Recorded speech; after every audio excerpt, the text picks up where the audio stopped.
Per l'Avvento 2018 Caritas che tema propone per la riflessione? Ma è tanto da tema fondamentale un po' l'annuncio che viene dato nel Natale, che il Signore cammina con noi, quindi il Signore è accanto a ciascuno di noi. E allora abbiamo un po' individuato, assumendoli un po' dal messaggio del Papa per la giornata mondiale dei poveri, quattro parole che in qualche maniera vengono coniugate nelle quattro domeniche dell'Avvento. E le quattro parole sono il silenzio dell'ascolto, il rispondere, il liberare e l'incontrare. E proprio i temi anche evangelici che vengono suggeriti aiutano proprio un po' ad aprire queste parole, a farle diventare un tessuto e anche un cammino di formazione per le nostre comunità e per le singole persone. Quali sono le proposte che Caritas fa per vivere appieno questo tempo di preparazione al Natale? Ma sono un po' due livelli di proposte. La prima è far sì che la parola ascoltata diventi parola vissuta.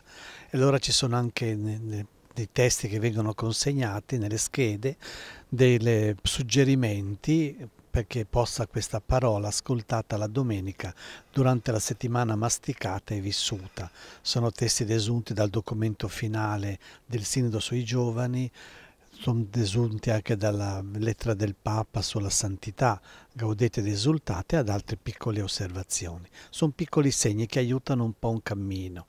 E poi c'è il suggerimento di fare che questa parola diventi esercitata attraverso anche delle piccole opere con due attenzioni.